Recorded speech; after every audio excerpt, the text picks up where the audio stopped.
Welcome to Jets Life Podcast. I'm your host, Anthony, joined as always on these Tuesday nights with Big Dom here. Doing our final show before the Super Bowl, and then we're going to go on a little break after that as we start heading into the off season. But a lot to get to in this episode. A lot of stuff has happened over the last week. We already talked about the firing of offensive coordinator, and we're already in week 2 of the new offensive coordinator search. A couple of interviews in-house this week have already taken place. Also, as they wrapped up their defensive coordinator search last week, they're starting to get the head honchos in the building from their coaching standpoint. Now it's about filling out what do they need, like 18 coaches? I think only 18, maybe 17. Actually, they hired Dookie, not 17. What a disgrace! I guess we can start there with the hiring of Brian Duker, hired as defensive coordinator. Yeah, not an exciting move, obviously. One that kind of screams a little bit of, in my eyes, a lack of vision. Is probably the easiest way of putting this one. Wasn't on the radar until the very, very last moment. I don't even think he had an in-person interview, is my understanding. He had the virtual interview, I think, the day we got on this thing, and then there he was. 24 hours later, less than that, hired and new defensive coordinator. I'll let you give your thoughts on it first, and then we'll start going into some of the details. Maybe what does he bring to the table? We start hitting on some of those notes. I mean, if you think about it, as far as coaching, like, it's a sinking ship. You know for a fact we weren't bringing any head honcho here. I mean, Brian Duker, what was he? Like a defensive backs coach in Miami? Yeah. Something like that. Passing coordinator, whatever. Oh, yeah, passing game coordinator. Yeah, passing game coordinator. And didn't they have like one of the worst in the NFL, like ranked 28th or 29th? They had a bad year last year. Right. But then the year before, things were a little bit better. I'm not overly concerned with that kind of stuff. I mean, he's kind of a younger coach, 10 years of experience overall, all on defense. Worked his way up, specifically with Aaron Glenn. Listen, he's going to be there. He's almost going to be like like Dow Loggins when he was like Adam Gase's offensive coordinator. He's going to be like the defensive coordinator by title. Exactly. But it's going to be Aaron Glenn calling the shots. But I think that's the concern here. Like when you talk about the direction that this team went in, it seemed like they had a vision in place. They had what they wanted, and it was going to be Aaron Glenn being the CEO, head coach, bringing in a veteran guy like Wink Martindale, and then he was going to call defense, and Aaron Glenn was going to kind of keep things moving in that same direction it was the year before. It wasn't until last week, around this time, that all of a sudden everything changed. And I think that's probably the biggest thing to talk about here because, up until maybe last week, the overall consensus was that, this is Aaron Glenn's situation. This is Darren Mooney and Aaron Glenn's, they're calling the shots. They're going to sink or swim based on whatever they're going to do here. And it doesn't either one, they're completely in over their heads and they don't know what the heck they're doing, which I think is partially true. Or number two, somebody came in over the top and said, this isn't how we want this operation to roll. We need to go this way instead. And then everything else kind of fell apart. Starting with the firing of Tana Engstrand that we talked about last week. It just seemed very sloppy. It could look better than expected after everything gets said and done. But you're bringing in a defense coordinator. You spent, a month and a half interviewing 8 candidates and wasted time when you go out and consider, like, he just brought in a buddy to have himself be the defensive coordinator. I think that's probably the most – I would call it I don't go with top, call it embarrassing, but it is kind of embarrassing. It just shows a lack of vision, a lack of understanding of what the hell they're doing here. And they're the ones being trusted 8 picks in the first 2 rounds of the next two years and spend a boatload of money. It's just that's the scary part of the situation that we have at hand. I agree totally with everything you said there. I do believe that our owner Woody definitely got involved in this.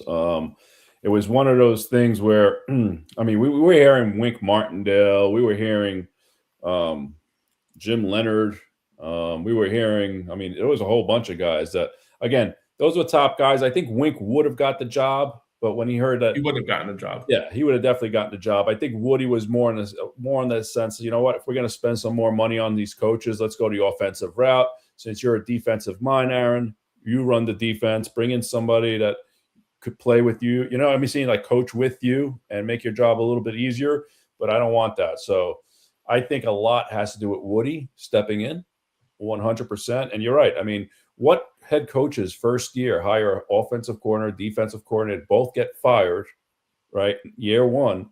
And now you got to trust them, like you said, with 8 picks this year. And another what, 1, 2, 3, another 4. Yeah, 8 picks in the next 2 years in the first 2 rounds. I mean, it's the preem picks, the top 2 rounds. Yeah. Which honestly, that's a fast track to anything, man. You're like 3 years ahead of schedule with that. Do you understand that? I mean, that's more than 3 years, really. And I mean, let's say he brings in his players this year, and let's say it doesn't work out. Those players may not mean anything to the new regime that come in, you know? So it's like, oh. So we kind of have to hope that Aaron Glenn knows what the hell he's doing, could turn the ship around and go from there. That's why, like, you know, and we can go into that at some point, but I really just think that the way to kind of get yourself out of this is spend your money on defense, use your draft capital accordingly. You're going defense number 2 overall, which just the way it's going to be. Unless you get fancy, unless you get fancy and you like one of these receivers and you feel like. But the thing is, my thing on the receivers is next year's more a deeper class, and you know, are you going to reach at number 2 for Carnell Tate, Mekhi Lemon, Jordan Tyson? I wouldn't even put Tyson in that category. Like, if you were telling me right now, like, take one at number 2, for me, it'd probably be Tate. Mekhi Lemon, I'd strongly consider 2, but I think Tate would probably get the nod. Yeah, he just does so many different things well. Mm-hmm. You think Tyson has you think he's going to slip?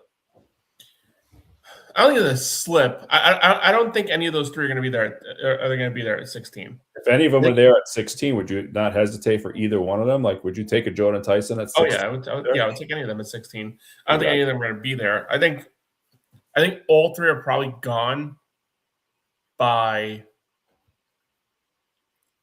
12 or 13. It's somewhere in that range. I feel like the Rams are the last spot. If the Rams have a shot at Mekhi Lemon, they're taking him. They're taking him. So here's my other thing. Like, I mean, we could get into that later. Let's go on. I'll get with the draft thing later when we do our mock, because I got another fancy maneuvering thing to do. Yeah. But only if it works out. We're gonna go a little slow with the mock draft today. Okay. All right, that's fine. But yeah, I mean, that's my theory on Brian Duker. It's just, you know, just the body taking the body. If he would have been in that first panel of 8 guys, and he would have been like, if they would have taken a better approach that looked more professional, like they were doing it the right way, and you know, they just landed on him, you know, it would have looked better. It just looks really like sketchy, you know. it looks really slapped together, you know. Yeah, like, all right, none of the guys we wanted that we interviewed want to come here and just, you know, be my coffee guy. Exactly. And that's basically in a nutshell what happened there. If it weren't the case, they would have hired one of the other 8 guys. No, but it just seems like they reached a point where it's like, okay, now none of these guys are going to come here with the expectation they're calling plays, and rightfully so. Like, I mean, it's kind of, you know, in the coaching world that might be considered a dick move. By some accounts, Wink Martindale already had his staff like assigned. He already, like, you know, kind of started telling them figure out your living arrangements, start heading to Jersey. And then he goes there with the expectation he's getting the job, and he's going to be the play caller, and then all of a sudden something changes, and it's like, wait, what the hell? Like, what this isn't, and it just screams disorganization. He didn't. Wink Martindale did not interview with the expectation that he was going to be, not calling plays. Like it's just the entire situation was sloppy. It was. I agree. And it's a mess. And then gets us to a point where we're now able to shift focus and that's another thing too. Like they couldn't spend much more time on the defense coordinator search. They had to kind of move things quickly. They did move things quickly. Got Duker, and then now we're down to 3 finalists for the offensive coordinator search. They already covered the Rooney Rule. Everything's good there. Down to 3 finalists: Darrell Bevel, Greg Roman. They both interviewed yesterday. And then Frank Reich interviewed today. Most accounts sounds like, and Boomer Esiason has been a big advocate on this, it sounds like it's going to be Frank Reich. Everything seems like it's moving in that direction. Possibly even a combination of maybe 1 or 2 of these guys also joining Reich as either pass game or run game coordinator. I think it's more likely one of the 2. But I think a lot of Jeff fans are out there and, praising Harold for it to be all 3 of them. Listen, at the end of the day, something like that it makes the situation look a lot better, and that's what I was mentioning earlier. Like you kind of end at a good spot-ish, but it's just the way you got here is the alarming. Very unprofessional, You're right though. If they could walk away with like Frank Reich and like let's say, Bevel maybe, but I'd rather Greg Roman because he's strong with the run game. You know what I'm saying? So if you come out with that kind of combination, I think it's a pretty good combo. There's nothing stating that. Listen, I know they're older and all that. It's not like they have years ahead of them, but for at least I could tell you for sure that it's going to be a good running offense. You know what I'm saying? Mm-hmm. You still need players. You know what I'm saying? If you don't got the players, that's the thing. They definitely need players. But at least the coaching aspect could be really good. Mm-hmm. I'm looking here because I know like usually like when the Jets bring in like guys to interview, by the end of the day they usually say, hey, we completed this interview with this person, whatever. I haven't seen anything of that sort, like that they've completed the interviews. They're gonna do it on Super Bowl Sunday, bro. You know that.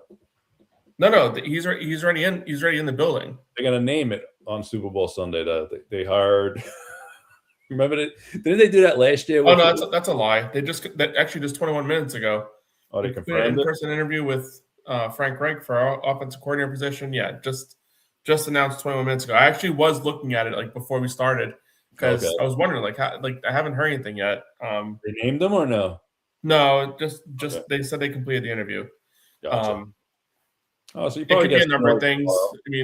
Obviously it's not finalized at this point, but it could be a matter of get your arrangements in order and figure it out. I think they did something similar with Saleh, where he left the building without a deal at the time. Yeah.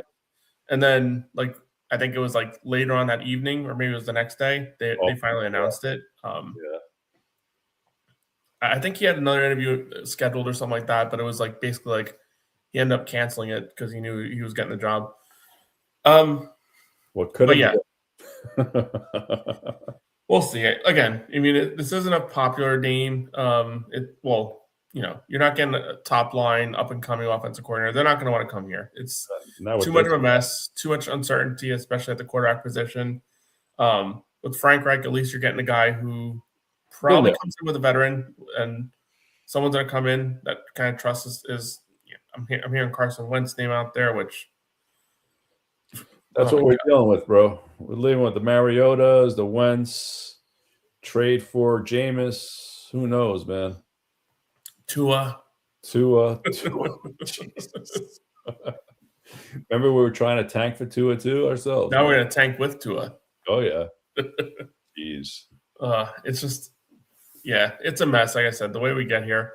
But again, I think even as messy as it was to get here, if you end up with some combination of Frank Reich and Greg Roman, not the end of the day.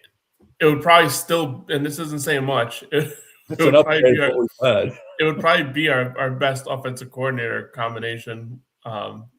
Combination maybe, but we've had some good. Listen, look what happened to LaFleur. Well, yeah, LaFleur's a different story. LaFleur's a different story. It was just too short lived. But no, he that up big time. Yeah, he definitely like Brees Hall, Garrett Wilson. They both looked like protege, bro. No, like we had one of those. We had one of those guys. Well, no, he was a Shanahan guy. But we had one of those. Yeah, but Shanahan, McVay, they're all the same, man. They're all the same tree. No, yeah, I get you. But he was specifically under Shanahan when we brought him in. No, he was solid as a play caller. I don't know, like, you know, for some people it's just like, oh, good, he's out, blah blah blah, and we go straight to Nate Hackett. Like, that was all for Aaron Rodgers, dude. That was the Aaron Rodgers move. Yeah, I mean, we'd love that if Aaron Rodgers decided to come here and have some LaFleur. You know, he probably didn't want to work with LaFleur though, because he didn't want to work with him in Green Bay. His brother, you know, possibly. Who knows? I don't know. It's a weird situation, but apparently, like, the reason why Hackett went over to Denver was also going to trade for Rodgers. So Hackett was like kind of the key to bringing Rodgers wherever the hell he was going to go. Yeah, true. But just a weird situation, obviously. But yeah, LaFleur was a good offensive coordinator, but then you kind of rewind back to what, like Chan-Gailey maybe for that 1 year with Fitzpatrick. I mean, that was a great year. I mean, it was a great year. I think it was more of a Fitzpatrick just throwing it up to Decker and Marshall. Like they had like 14 touchdowns each or something like that. It was like that was insane. Like the funnest offense I've seen ever with the Jets. I mean, we're going back to the Testaverde year.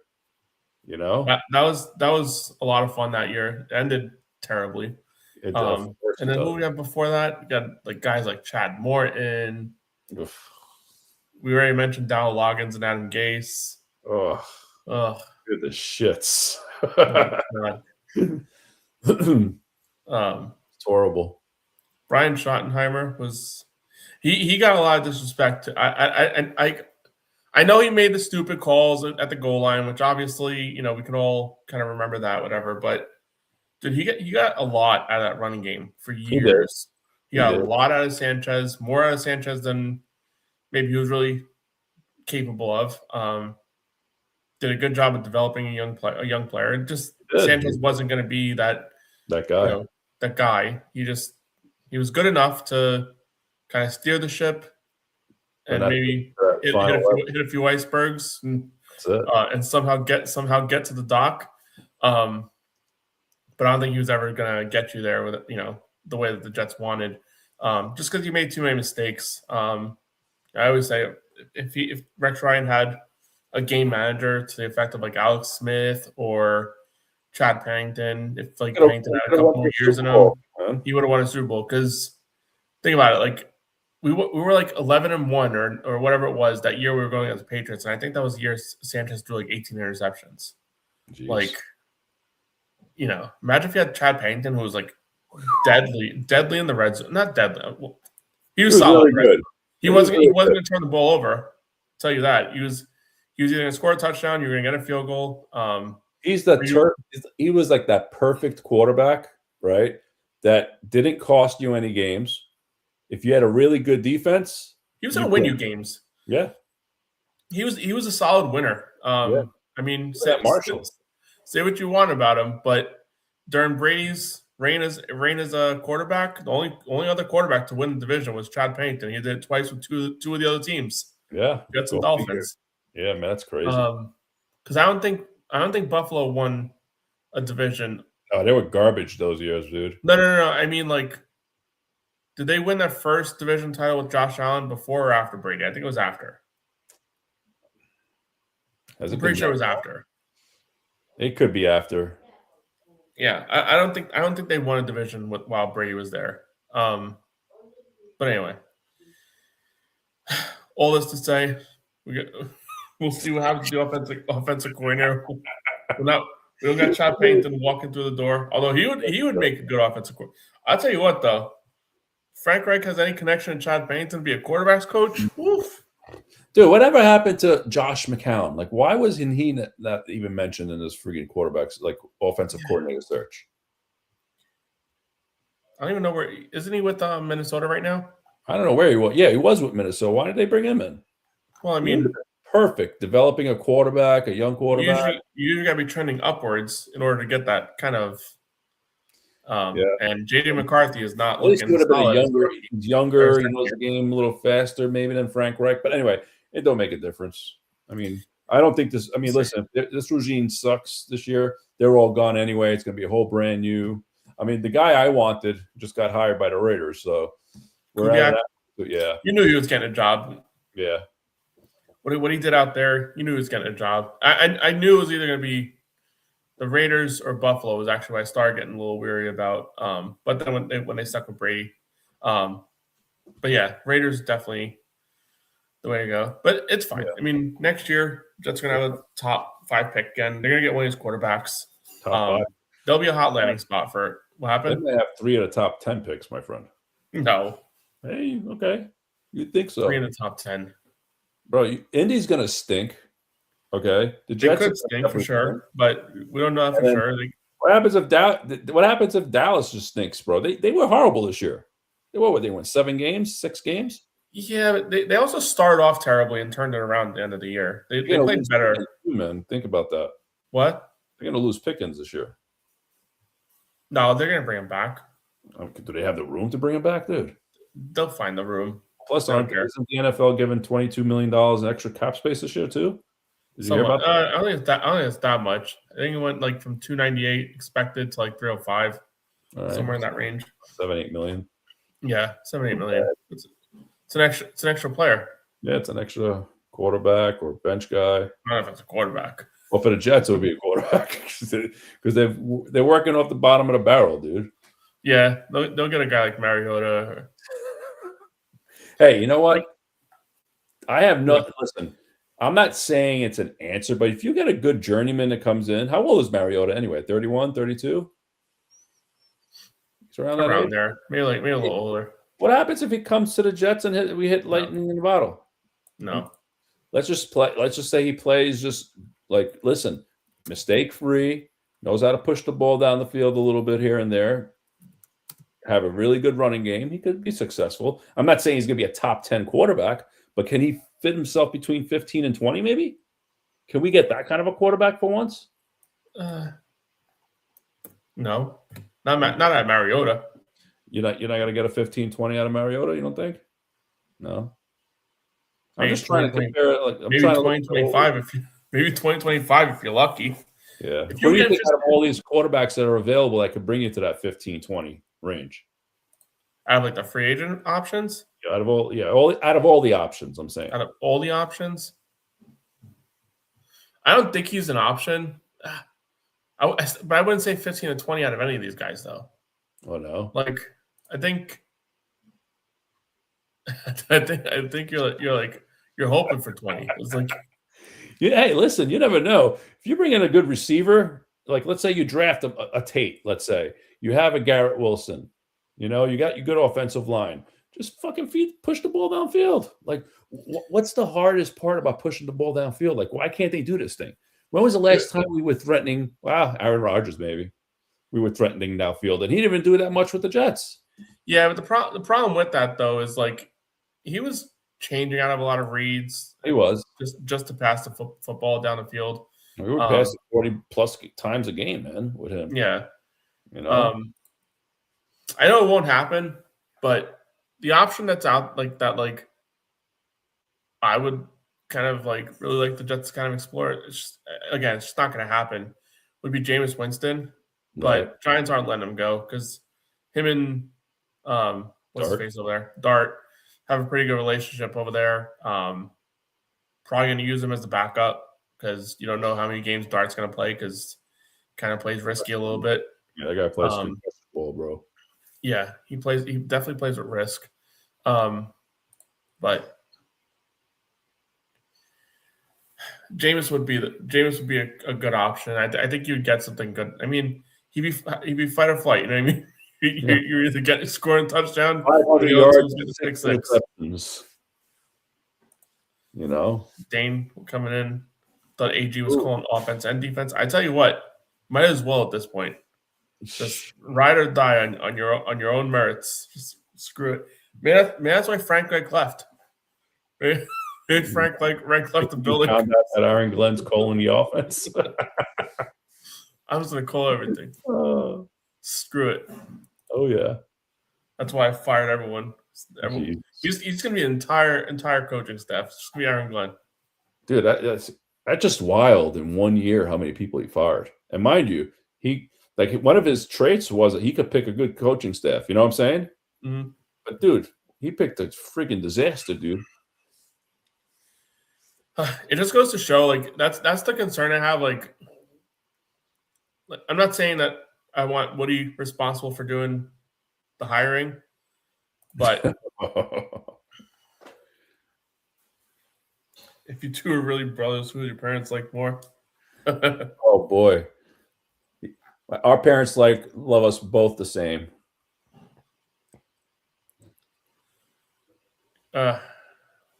We have a third brother that's deemed high on the totem pole. Well, I think he's the favorite for sure. Oh yeah, no, he's definitely the favorite.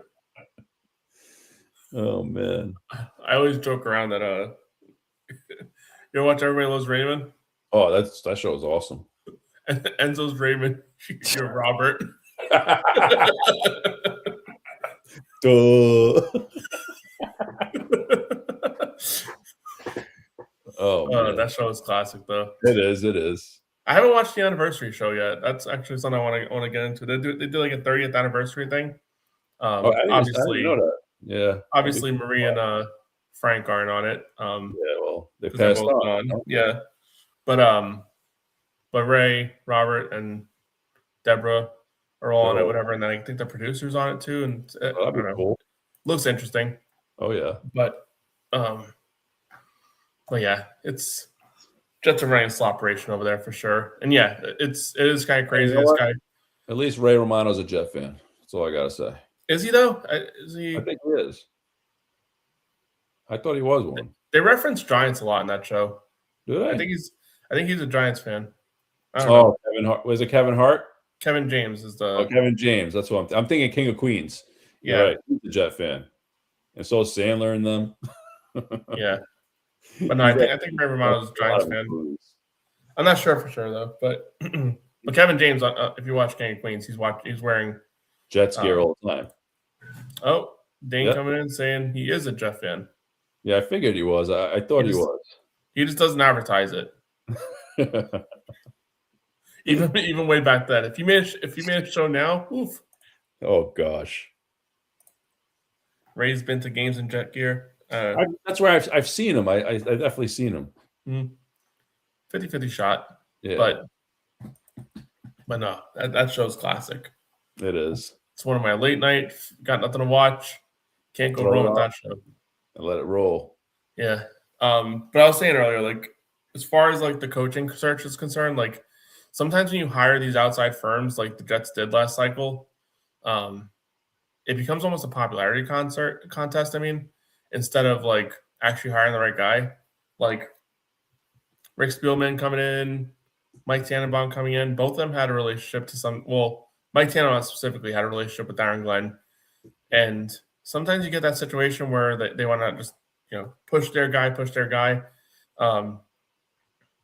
And I'm not saying Glenn wasn't one of the top candidates after, obviously, the top few guys, Vrabel, Ben Johnson, throw Liam Cohen in that mix. He was high on teams' radars last cycle. Yeah, but none of those guys would have took our team, or at least our no, because again, similar situation, no quarterback.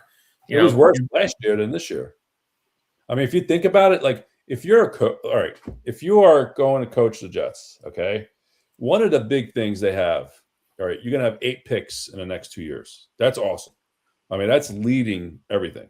Okay. Then on top of that, you're gonna have all this money in salary cap. So that's why this was the year. If you're gonna move on from Glenn, you do it. You got what I'm saying? Now we're wasting one of them years. And I mean, listen, I would love nothing more than Aaron Glenn proving us all wrong. Okay. Is there a formula where maybe like what would you have to all right for Aaron Glenn to keep this job? What would he have to do next year? Like, give me a record saying, you know what? He's got to go over what? It's not even record. Like, he just can't get embarrassed week after week. You know what I mean? Like, that's a thing. You can win. See, for him, he would have. I think the answer is he'd have to win at least 6 games. 1, 2, the 11 games you lose or whatever it is, however many games you lose, like they cannot be like blown out. They cannot look like lost and confused. That's why I don't think he stands a chance. I don't think he's reaching 5 or 6 wins. It's like I can't see it. Like if you go down the Jets schedule like for next year, and I know you still have free agency to come. I know we still have the draft to come. I know we don't know who's catching the snaps in 2026. And I know it's a lot of questions that still left unanswered, but I just think that the Jets are going to go into a lot of these games with a major, major disadvantage at head coach. Like, running down the list of their games, like we can do it. Like and now that we know the whole coaching landscape of things, there's a lot. The Jets are going to go into every game with the worst coach out of the 2 teams. Bro, they might be underdog in every game next year. All right, that's number 1. Number 2, all right, if you think about next season, right? I mean, and not to mention, we have a last place schedule, but we have one of the toughest schedules going into next year. But every team on paper is better than we are. I mean, if you want to say one team possibly, maybe Tennessee, but Tennessee's only going to get better. You know what I'm saying? Yeah. So they're going to get better. In year 2 of Cam Ward, Daboll's got his hands on him now. So again, you go Buffalo, obviously. Even because we don't know what Joe Brady's going to be as a head coach, they're just better. He's got Josh Allen there, and nothing else matters. He'll win the game by himself. Yeah. Dolphins, we don't know what Halfley is. They're about par. That's probably one of those games. Maybe we could get lucky and split, but that's it. You ain't winning both games. You ain't Patriots are 2 losses. Yeah, I agree. So we're 1-5 in our division right off the bat. Broncos. Doesn't look good. Loss. Raiders. Maybe, but I still think you're going to have a tactical disadvantage. Is that in New York or in Vegas? It's a home game. Oh, maybe. It's a maybe, but it's a Vegas odds might be over under 3.5 wins.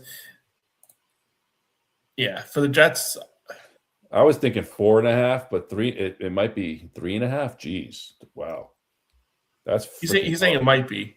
Oh. And I don't disagree. For the 3.5 is going to be one of those. If you pick the Jets on over for 4 games, you're sweating all year round. You're probably going to week 18. You may have already lost your bet in week 18, but if not, you're 1-16. If not, you might be going into week 18 hoping they beat. We won't lock the first pick, bro. We'll have that one team that has the 0-17 next year. You might be sweating week 18 with the choice of either we get the first overall pick or I got to land this bet with the win against the Dolphins. Oh my gosh, that could be a real life situation. Oh. Yeah, it's most likely 4.5. I don't think Vegas. I was thinking 4.5. I know last year was 5.5, right? I think that sounds right. Yeah. I don't think Vegas goes under 4.5. Like that's hard. Low. The Jets won 3 games this year. Yeah, I know. What I mean? Like it's 4 is tough to. One too many, brother. One too many. Not even one too many. Vegas would have played that last game. They would not have tried. I'm just talking about the first pick overall, dude. I know. I'm saying Vegas would have played that last game differently. They would have tried to win that game. Yeah, the Jets would have had to win 1 game this year to get the first overall pick. That's how it would have ended up. Because true. If Vegas was going into that last game and a win gets them out of the Mendoza situation and a loss lands in Mendoza, they're not. They're not going to win that game. That's just the way it is. I get it. So we're at Vegas, then we go to Green Bay. No, that's not looking Minnesota. Not looking good. Well, Minnesota Browns. maybe, but I doubt it too, though.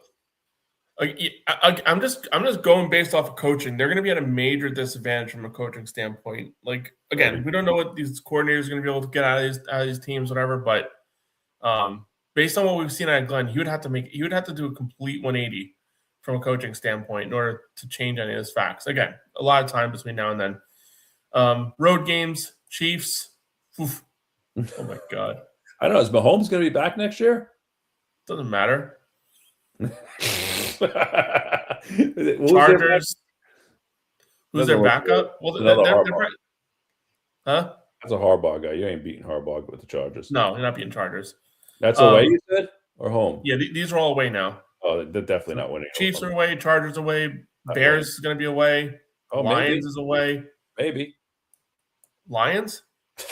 No. No way, dude. Revenge game. Steamrolled, bro. Aaron Glenn revenge game.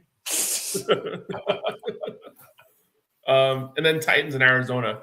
I mean, they could win one of those, maybe both of those games. Listen, they're going to win a couple games. Yeah, they're going to win games. It's just the way it is. Although I'll tell you what, if there's a year just to friggin' say screw it, I'd say screw it. Jet fans are already checked out. Like, who cares? Whether we win 3 games next year or we win 1 game, do you give a shit? No. Like there's literally nothing. The only thing I have concerns over is the only thing I have concerns over is a guy like Garrett Wilson, who's I'm not gonna say he's getting up there in age. He's still young, but he's been with the Jets for far too long. Trade him. Trade him. No, you don't want to trade him. You want him to be like that receiver for whatever quarterback you draft 2027. We wasted 5 to 6 seasons of his up. Okay, what has he got? Another. I mean, even like let's say you'll get 2 firsts for him, maybe a first and a second for him. No, you're not getting 2 firsts. You get a first and a second for Garrett Wilson. When the Bills traded for Stephon Diggs, at the time, Stephon Diggs, 3 2s. No, it wasn't. Yeah, it was. I think it was a first and a third. No, I think it was 3 second-round picks. They traded away for that. I mean, listen, the kid is going to be disgruntled next year. Okay, you'll have 4 first-rounders next year, and you said it's going to be a wide receiver class like no other. You get your receiver and your quarterback in the same draft. Done. Let's go. Let's go to work. Hold on a second. All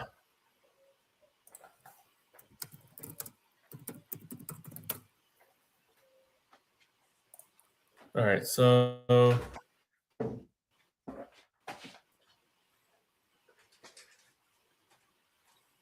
was a first-round pick and other compensation. Yeah, because the Vikings used. That's how he shaves his head. Because the Vikings used the pick they got from Diggs. So what was the The Vikings got the pick they used. I thought it was. I'm trying to pull up the exact compensation. It was definitely a first-round pick because the Bills turned around and used that first-round pick to get Justin Jefferson. He may want out of Minnesota. He doesn't want to come to the Jets. I know. The Jets only luck. The Jets only luck of getting good players in here. What happened? I said the Bills would go in all in on that. I said the Jets only luck of getting good players to trap them in the building and draft them. It's like a jail sentence. Like when the Jets call these draftees, it's like, oh god, instead of like, oh, you're a New York Jet, you're sentenced to 4 or 5 years in New York. Oh. Like they're like you get, what are you thinking if you're Arvell Reese right now, Ruben Bain, what that other kid? What's that other kid's name? That Daly kid, like David Bailey. Yeah, David Bailey. Like these are guys that are going to be number 2 pick. All 3 of them is going to be the number 2 pick. One of them is going to be them, and they're locked in with the Jets for the next 5 years. It's like they're in purgatory. Like there's nothing exciting, you know. But you know what? I mean, on the plus side, if you bring in somebody like an Arvell Reese, you know what I'm saying? Garrett Wilson, you got the whole Ohio State connection. It may be good. You never know. All right, here What we does go. Dane So, say here? If we somehow I was popping it up here. If we somehow get Tate or Lemon, and they have a better season than Garrett Wilson last year, does it piss Garrett Wilson off before we even take our quarterback? And will it matter? Say he's under 1K yet again. I don't know if it pisses Garrett Wilson off. I think Garrett Wilson's come off as like a real leader. Like, happy he's a captain of the team. I think he's definitely personifies that. The problem is like the losing is just going to get to some of these guys. Like, look what it's happened obviously gotten to well, I don't know. I mean, I think Quinnen is a similar situation. I'm talking about Garrett Wilson, but Quinnen's been through it fucking like 8 years, 2017, 2018, 8-9 years, 19. I think it was 2019. So 7 years. Quinnen's been through it. I mean, Garrett Wilson's this is going on to year 5 for GW now. Yeah, so I'm hoping he just has one more year of patience, and we can finally friggin' get this guy a good quarterback in here, hopefully.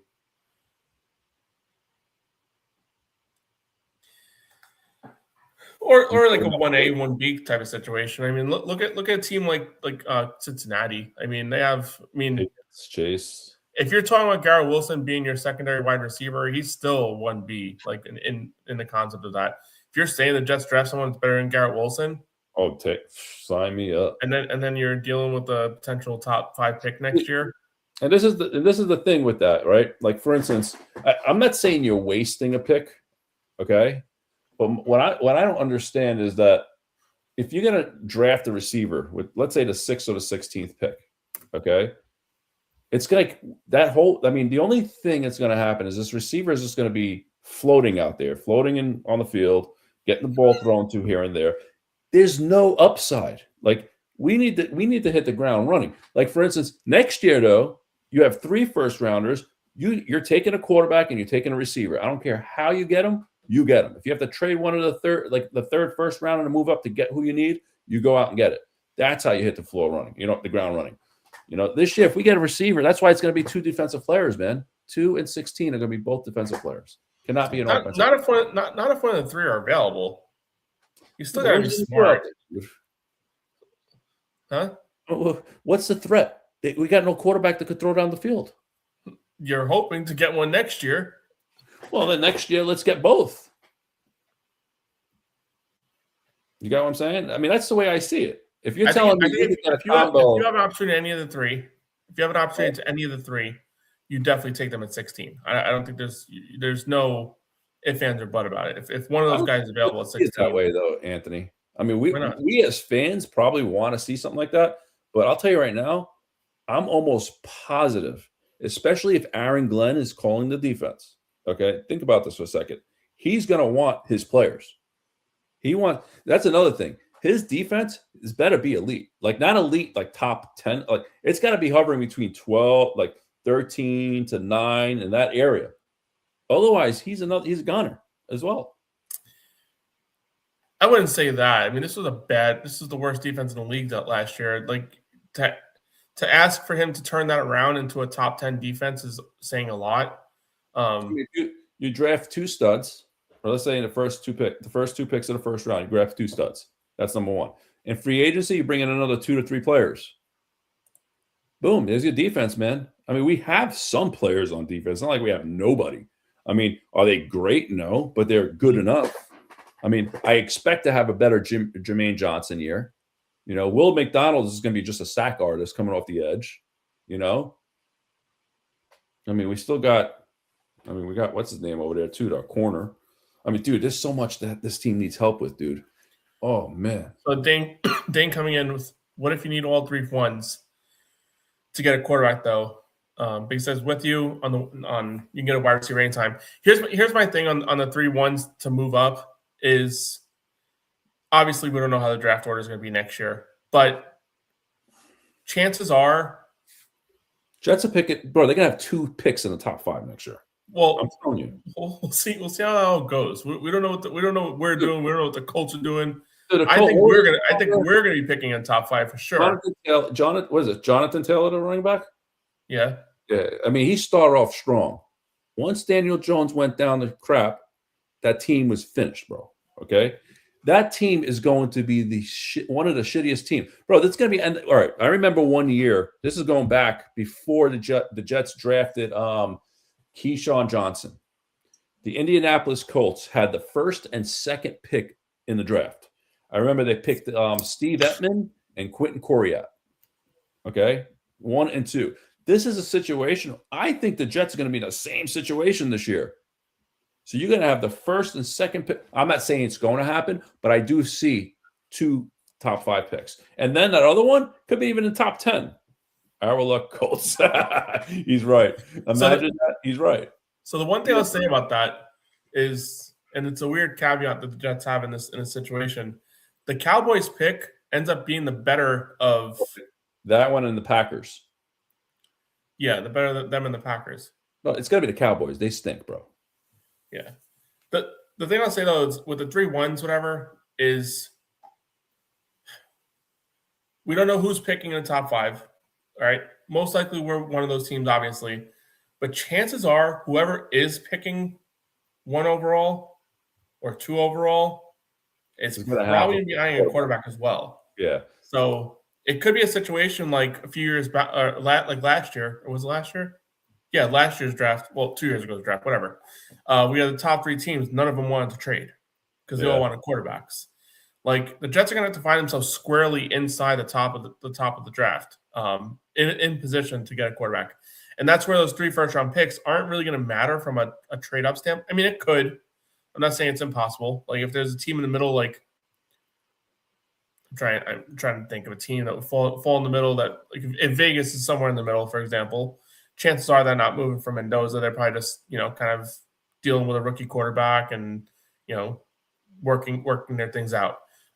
They're probably not drafting a quarterback in the top 3. Yeah, you could trade with the Raiders type of situation and send them a haul to get up there. But chances are you're probably in a situation where you need to be there and you need to be picking. 2 or 3. We're there. Huh? We're there. Yeah, I don't see a situation where. Of course, the teams are going to have to think about, right? Cleveland, Arizona, they could be in the ball there too. Who else? Cleveland, Arizona. Quarterback wise, Saints. You put in that. Although Saints played good. Found something with Shook. They may have, but another year. I mean, they're going to win games, and especially in that shit division, dude. I mean, they're going to win games. They're going to win 5-6 games regardless. Dolphins are in a quarterback situation. Colts could be in a quarterback. Well, it doesn't matter. We got their pick. I don't know. Listen, there's going to be teams, right? Our luck. Steelers are possible. Listen, I'll tell you right now. Although I don't think so. Don't be surprised if the Steelers draft Simpson. And there you go. It's possible, but he's going to sit behind Rodgers for a year. My biggest fear, and this, I know what's going to happen. The Jets are going to pick a quarterback with one of these 4 picks, whether it's Simpson at 16 or Nussmeier with 33 or 44. It does not stop them from picking up a quarterback next year, unless 16 could. Well, 16 potentially. They're not picking a quarterback at 16. I hope not. I mean, desperate teams do desperate things, man. But that's not desperate, dude. I mean, it just doesn't make sense to do something like that. I mean, not that it doesn't. If they fall in love with the kid, I mean, listen, Simpson is a project. If you bring a Frank Reich in and he could work with Simpson, maybe he could get something out of him. I don't know. That's a good option here too. He's saying hopefully someone like if Cleveland, for example, picks Simpson, they're kind of out of our. Although they're not. They got a Pro Bowl quarterback. What are you talking about? Bro, you see Justin Fields said no. Dude, can you imagine you bet him to make the Pro Bowl during the year, and he had an invite and he canceled it? Dude, I wonder how something like that works. Bro, he made the Pro Bowl. It doesn't matter.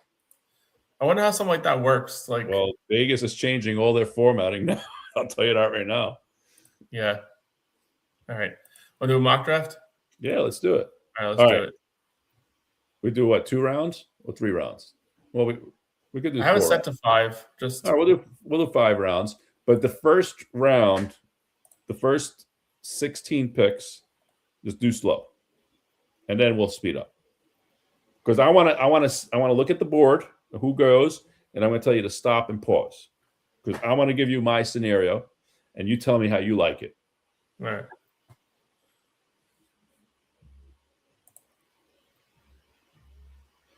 All right. Well, before we get there, though, you gotta tell me what you're thinking. Like, Okay. so, Right, so let's go with the first pick. Whatever. Obviously, you're thinking of something with 16 moving up. Probably is that what you're moving up thinking? with 16, correct.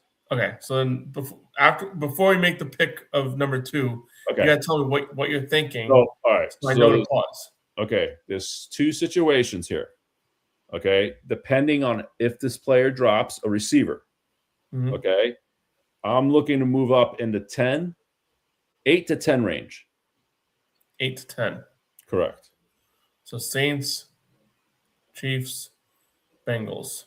Okay. Now, to move to that spot, I'm going to offer the 16th and the 42nd. Well, the once 44th. I pause it, like we'll know to look at this side, see who's going. Once you see, All right, once you let's see a slow it receiver down. drop, Don't go fast. I have it sound slow, Okay. but you got an eyeball here, and Yeah. you know, Can you blow it up just a little bit? it's slowed up all the way over here. I gotta open it. Hold on. Oh, let me open it up here. Hold on. Aspetta un minuto. You can maximize the screen. Yeah, well, I'm not good at this. It's easier for you. Hold on.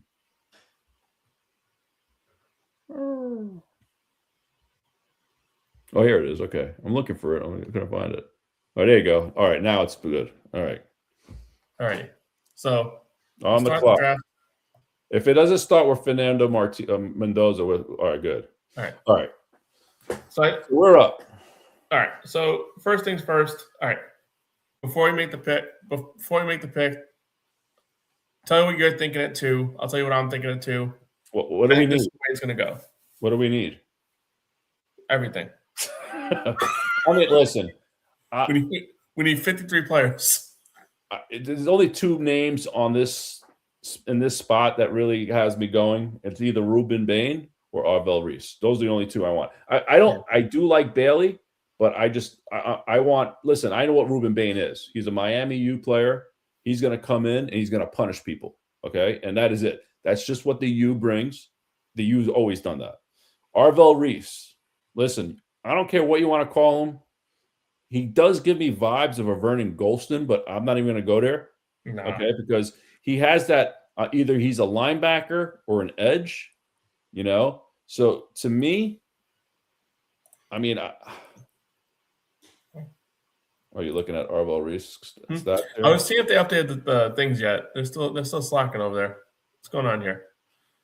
And this is what are we on here? Is this PFF? PFF, yeah.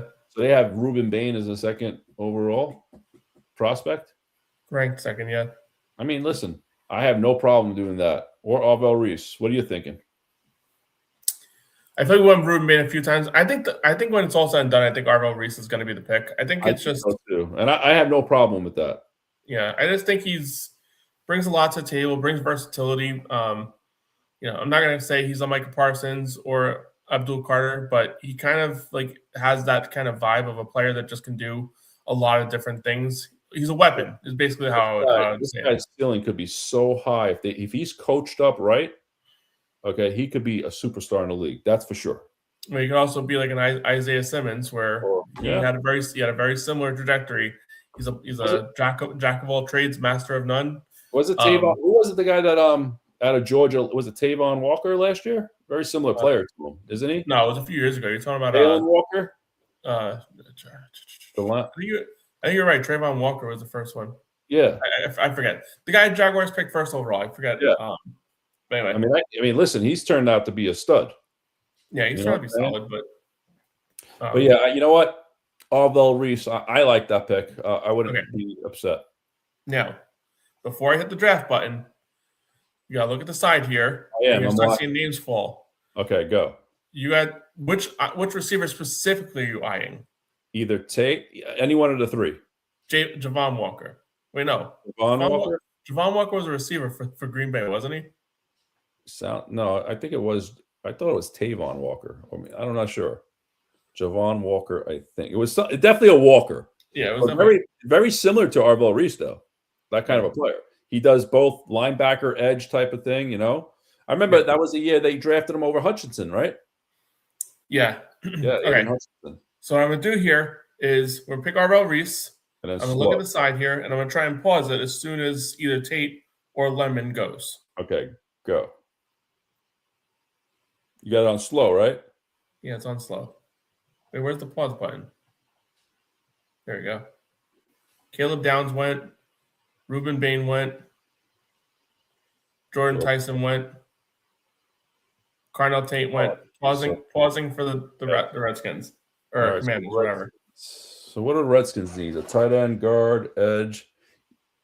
All right, you know what? Oh, you know what's funny, man? Because I do feel like if we don't jump the ship now, you're going to have to try to trade. All right, let's try to trade with Washington. Let's give up our 16th and our 44th for their 7th. And get like a 4th rounder if you can. Well, they got that's a 5th rounder, isn't it? That's 2027. Yeah, I know, but 145. Like it's... You know what? Try to see if you could get their 71st pick. Probably not. All right, so you know what? Go to 140. All right. You know what? I mean, that's probably what's going to happen. Oh, they accepted it. Okay, boom. All right. Now with this pick, let's go with Mackay Lemon. Mackay Lemon.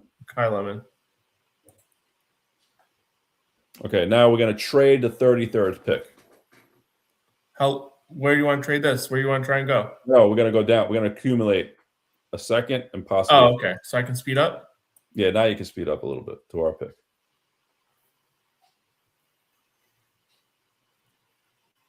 All right, we're on the clock. How many? Oh, we got 11 trade proposals. Let's look them up. So these are teams interested. So the Raiders are giving us what? Well, we got to make an offer. So 33, nope. So we got 36 and 102. What's that? That's a 5th rounder, isn't it? Or a 4th rounder. Oh, it's a 4th rounder. So a 3rd. All right, let's see who else has got. Let's see what else we could get. What that? Something like that. What? 36, 67. I mean, there's only a 35% chance. For 33 and 103? And we get 36 and 67? I'll throw in 175 as well. Yeah, fuck it. Let's try it. No, I don't like that, actually. Yeah, whatever. Yeah, it's good. No, they didn't like that. All right, so let's go see who else is accepting stuff. Houston Texans, dropping a little further. For 38, 59. That ain't happening. 38 and 69. That could happen. Yeah, we got to get that 69 pick, bro. Yeah, there you go. They got not accepted. All right, let's see who else is on board. We need pick 69. All right, let's go. Done. All right. All right, here we go. So now we got a 3rd and a 4th. We got a lot of stuff going. All right. Oh boy. All right. Hey, you know what? I mean, listen. You want your quarterback? Here's your quarterback. It's got to be quarterback. You drafting him? It's not even a debate at that point. I mean, even at 33, that kind of had to be the pick. He's not going to make it to the 2nd round. But... I don't believe it either. All righty. Want a double dip at quarterback? No. I don't like Chambliss being in here just because we don't know what's going to happen with him yet. Right. But he could be in a situation where he's going to be available here for us. But so we've got Reese. We got Reese so far. We got Lemon. We got Ty Simpson. We got 2 3s. Huh? Yeah, we made a couple trade backs. This one, I don't know what we did, but we made a few trades. Anyway. All right, I'll take this. All right, let's check safety and linebackers. Well, Connor Lew. Yeah, that's kind of where I was very leaning. I like Bud Clark, but obviously there's a reach for him in this area. You said linebackers? Yeah, let's see what linebackers are up.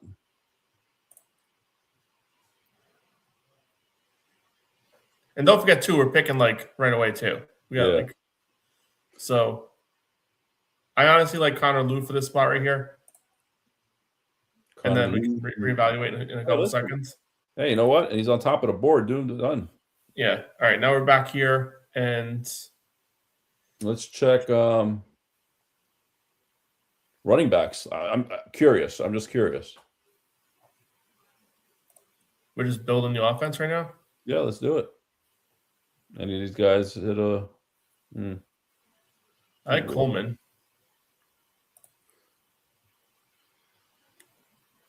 What about linemen? Well, we already got our lineman. Yeah, we don't need a lineman. I mean, I'm probably leaning more towards safety. What do you got in safety room? Kind of reaching here, right?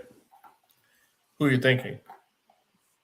Because we ain't picking until around 4. I don't think we have a 4th round pick either.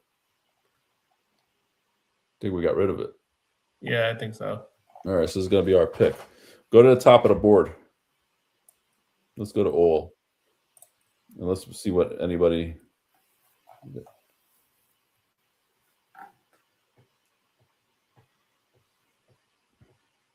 Brazel. I'm not too familiar. Who? Brazel. He's good. We picked the receiver though. Okay. That's the thing. Skylar Bell. Skylar Bell's an option, but pick the receiver. I mean, is Rodriguez gone?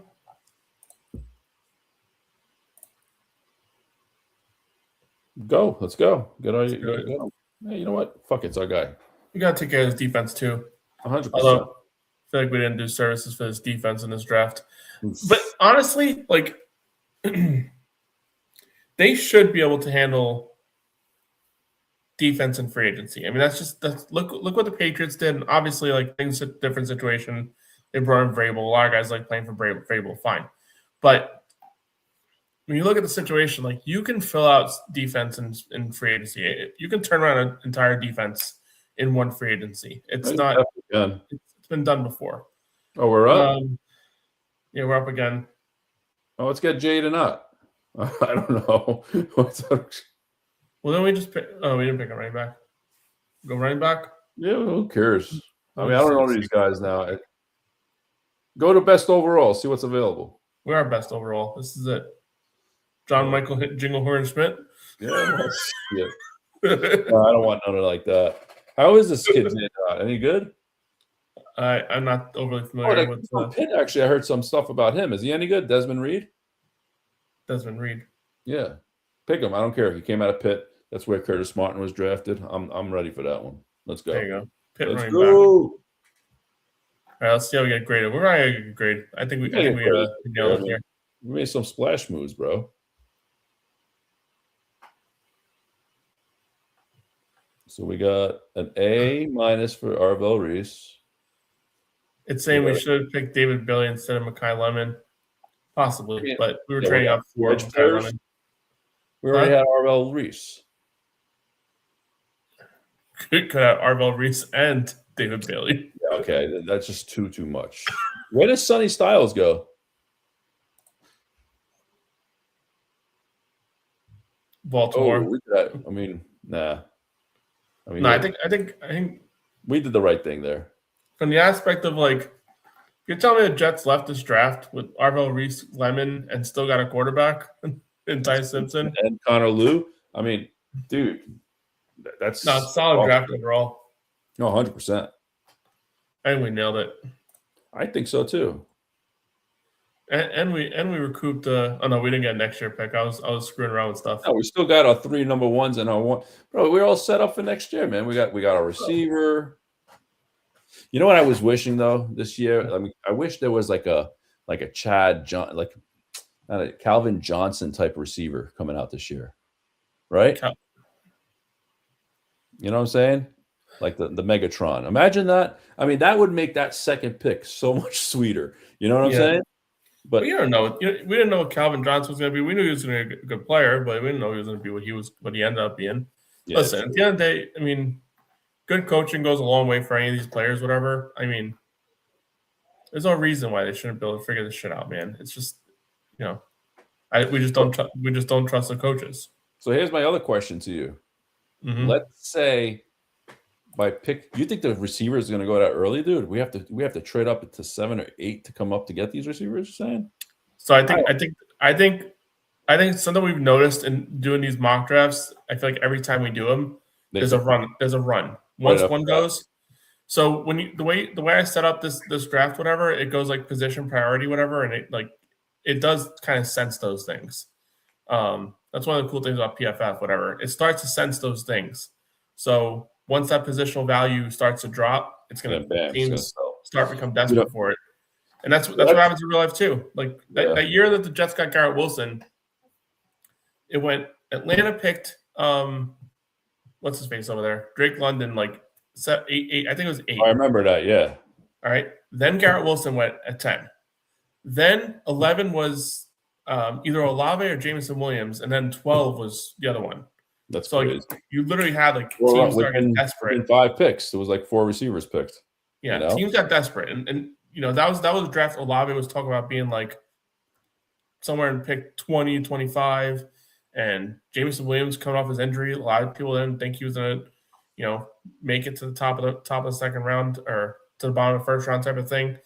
Because he tore his ACL in the championship game too. You remember that? Yeah, I do remember that. So a lot of people kind of, we don't know how the knee's going to come back, whatever. So he kind of dropped a little bit. But that's what happens, especially with receivers in premium position. I think that's something we've seen a lot of. And then we still end up getting Ty Simpson. Yeah, can't beat that. I mean, hey, listen. You know what? At 16, that 16th pick, don't be surprised if the Jets play with that. I can see there's 3 players in this draft, especially. Well, I wouldn't say just 3 players, but there are 5 players you can move up for, and I think the Jets will be all in on. 1, any of the 3 receivers. Okay, if they really want one of those receivers, they're going to move up. Okay, 2, 1, 2, and 3. I'm just going to put there. 4, Caleb Downs. I'm all in on this kid. You move up, and you move the world to get him. If he's at 10. 11, and he's there, which I don't think he will be there, but you move up and get him. And the other kid, Sonny Styles. Those 5 players, 100% move up to go get. Because that 33rd pick, you're going to accumulate anyway. You know what I'm saying? And we got 2/3 out of it, basically, almost. 33rd pick? Yeah. Yeah. I mean, that's kind of a neat thing about having those, high-end draft capital. Yeah. Is you can kind of screw around. That 16th pick is kind of house money because, we thought it was going to be 26 to 30. Yeah. I mean, that's another option too. If you're trying to build this thing out right, and you're trying to build assets. Save it for next year. Move it down all the way. Get a first next year, you're saying? Another first? I don't think you're going to get a first next year because who's trading up for a first or whatever. Well, let's say you drop all the way down to 27, 28. And someone's coming all the way that up. I mean, they may want the receiver. You know what I'm saying? That happens to fall. Again, I don't see the Jets not picking a receiver, especially after what they went through this year with not having Garrett Wilson for an extended period of time and seeing how badly that can impact for sure. Defense. I'm saving this stuff. Mm-hmm. But I don't know. We'll see what happens. It's going to be a lot of fun. We'll do plenty more of these every single freaking week. I like doing the what you call the mock drafts. They're pretty fun. Yeah. Especially once more and more information comes out. The one thing I'm really hoping doesn't happen, and my fear is it's going to start happening every single year. Quarterbacks are a premium position, obviously, and for sure. Every single year one of them starts to climb into the first round and stuff like that, or even higher into the first round. You can see a world with Ty Simpson friggin' somehow manages to get into the top 10 in the draft. That's crazy. That's the quarterback beauty, man. Yeah, but I'm just hoping the Jets don't fall for that trick. I think honestly, the best way to go about this whole thing would be Next year, that's when you go for the quarterback. This year, just build out this roster because if you draft a quarterback this year, you're doing the same shit you've done 80,000 other times. You're going to put him in a situation where he has to be the savior on a team that has very minimal talent, and more case than not, it usually fails. When we were doing our mock draft, right, we should have looked at the board when what's his name was there, Ty Simpson, to see what was there. We even check a chance to look at that. Like we could probably had our safety that we needed. You know what I'm saying? He's got to be practical too. If that first off, if he's there at 33, the Jets aren't training back. Yeah, no, I agree. So I mean, we already played with fire in that once. When he was still there at 38, you could have said Muji did something stupid and traded back instead of drafting him, whatever. But you got lucky, traded back. He was still there. Realistically, the Jets are picking him if he's there at 33. I agree totally. Realistically, if he's there late 20s, I can see them getting aggressive and moving up. Listen, the thing about it is they're desperate. They understand what's ahead. Is they have got to win games, and they've got to show us front office and they got to show us ownership group that they're moving this thing in the right direction. We got a young quarterback that would make everything go in a completely different direction. If they get a quarterback, you got Frank Reich in the building, and we're working this thing out. We're moving in the right direction. Sell fear to the ownership, like, oh, we got this rookie quarterback. He's working well with Frank Reich, and last thing you want to do is change offensive coordinators or blah, blah, blah, which is a sucky way to go about business. But fact of the matter is that's sometimes how they play these games when you're desperate for your job. I mean, I'll tell you something. I mean, listen, with the right coaching, I mean, like we have it, right? But with the right coaching, right, you have players, okay, let's say like a Ty Simpson. You have players like Nussmeier. You have players like a Drew Allar. These guys were projected top of the first round picks. Okay. They were at that level at one time that all these people were saying they're top 5 pick, top 10 pick. So there was something there to get them to that point. Now, to find that spark in these players again, that's where coaching comes into play. I mean, could a Frank Reich or a what's his name over there? A Roman or a Bevel, whatever his name is over there, Bevels, find Blevins, whatever his name is, turn around and find this spark in this kid. I mean, I don't know. I mean, you don't know. I mean, look, Giants drafted Jackson, what's his name over there? Dart. You know what I'm saying? I mean, no one thought he was going to be this good, but he looks like he's the real deal. Tyler Shook, second round pick. No one thought he was going to be that good, but he showed progress. So why can't we have that quarterback who can show some sort of progress? Take a flyer on a Nussmeier. I mean, I don't think he's going to go in the third round. I think he's going to be a second round pick. And I'm going to think also Allard is going to climb back to the second round, especially if he has a good combine. You know what I'm saying? So these are things to keep an eye on. And honestly, I would take a flyer on one of those guys. You got to fill that room up anyways. Yeah.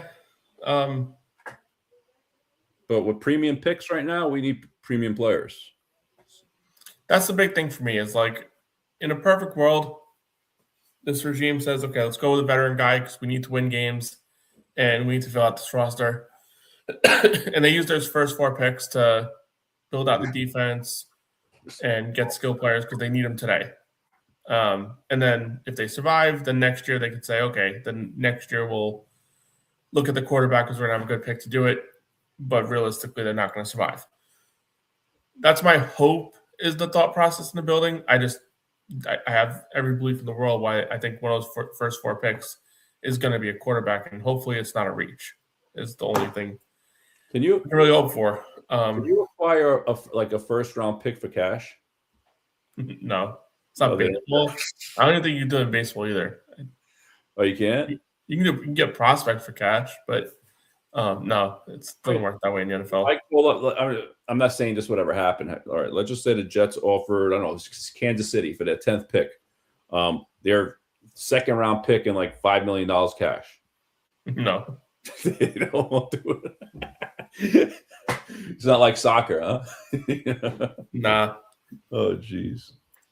Even if that, obviously, like a lot of these reports out there right now on Wade Johnson is that he's playing a little hardball on the cash side of things from this coaching staff. So I don't even think he would do that. Yeah, no, I mean, we never really heard of Woody being like cheap. We've heard of him allocating his money in the wrong directions, obviously, but dude, never really heard of him being cheap. But he's you know how much money he's made with that team? As shitty as they are, they still made a lot of money. So you know what? Fuck him. Well, he bought him. I think we looked it up recently. Like he bought him for like million? 350 million or something like that. What is it worth? 6 billion now or 8 billion? I read something the other day, like 8 billion. I don't know. Yeah, that's what I heard too. So you know what? Do you feel sorry if he has to spend an extra $2-3 million for here? I don't feel sorry, but doesn't mean he's going to do it. No, I hear you. No, I gotcha. His pocket doesn't feel sorry. You see that new planogram? They might redo Giant Stadium, Giants and Jets Stadium. Redo it. Well, I heard something out there that they're gonna like a $3 billion investment to redo the stadium. I mean, it's in plan. I mean, they're just talking about it. It looked pretty sick though, the model. I would just want the Jets to just get their own stadium. Like I don't know why the fuck they got to share a stadium. They tried at the West End, but James Dolan said, "No way." Yeah, but just figure it out, man. Like you're a New York football team. Figure it out. Like go with the Mets. Do it together. Well, that's there was something out there with Steve Cohen because he's building the whole downtown area. He's got a casino going over there and shit like that. Jets? I don't think he could afford them. He can afford them. $8 billion, dude. He could afford it.